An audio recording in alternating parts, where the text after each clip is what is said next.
لە مانگی نیسانین تەنها دووجار بەغدا 200 میلیارد دیناری ڕەوانەی هەرێم کردووە و لە ساڵی ڕابردووش لە کۆی 12 مانگ تەنها 4 جار 200 میلیارد دیناری بۆ هەرێم ناردووە. بریکاری پێشووی وەزارەتی دارایی عێراق دەڵێت بڕیارەکەی دادگای فیدرالی عێراق گۆڕانکاری و پێشهاتی زۆر بۆ دۆسەی نەوت و غاز لە هەرێم دێنێتە پێش. 200 میلیارەکە بەسە و مانگەی دوانە کەوتیە، ینی ئەگەر بەفکرت بێ ناڵێم لە ساڵی 2021 کە دەبواە 12 مانگ بیدەن پێشینەکە 4 مانگدایان تەماشای 2021 بکە.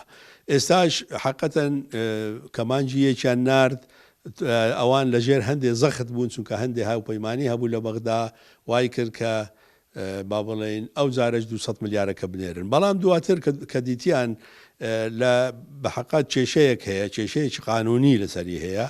وەزارەتی دارایی خۆیان لە بەغدا رازی نین لەسەر ئەوەی کە ئەو سولفەیە بنێرن، چونکە ئەڵێن ئەو سولفەیە مرتەبط بۆ بە ساڵی 2021 و سولفەکەش دەبێت لە ساڵی 2021 تەسویە بکرێ.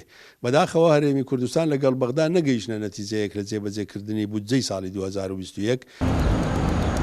کێشە داراییەکانی نێوان هەرێم و بەغدا بۆ کێشە سیاسیەکان پەلیان هاوێشتووە و مامۆستایەکی زانکۆش ڕای دەگەێنێت بەهۆی پەرتەوازەی کورد زۆرێک لە ماف و شایستە داراییەکانی هەرێم لەلایەن بەغداوە نادرێتن و لە ئەگەری بەردەوامبوونی دۆخەکە دەیان بڕیاریتر لە دژی هەرێم دەردەکرێت. بەهۆی ناکۆچی ناوخۆیی هەرێمی کوردستان و درست کەوتە نێوانی ئەحزابەکانی کوردی لەسەر هەندێک بابەتی سیاسی، بۆیە حکوومەتی عێراق ئەمەی بە هەلزانی و هەڵی قۆستەوە لە ئێستادا ئەم بڕیارە بجوولێنێ و ڕەنگە ئەو 200 میلیارەش کە سکاڵای لەسەر هەیە لەلایەن چەند ئەندام پەرلەمانێکی عێراقی کە بە نایاسایی ناوزەند دەبن و ڕەنگە دادگای فیدرالی عێراق لە ماوەیەکی کورتتردا ئەگەر ناوخۆی کوردستان ڕێک نەخێنەوە ڕەنگە بڕیارێک لەسەر ئەم 200 میلیارەش بداوە بە مطلقی نەینێرێ.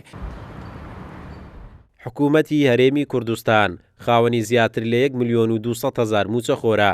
بۆ دابینکردنی موچەش حکوومەت پشتی بەداهاتی نەوت بەستووە کە ڕۆژانە نزیکەی 500,000 بەرمیل نەوت هەناردەی بازاڕەکانی زیان دەکات.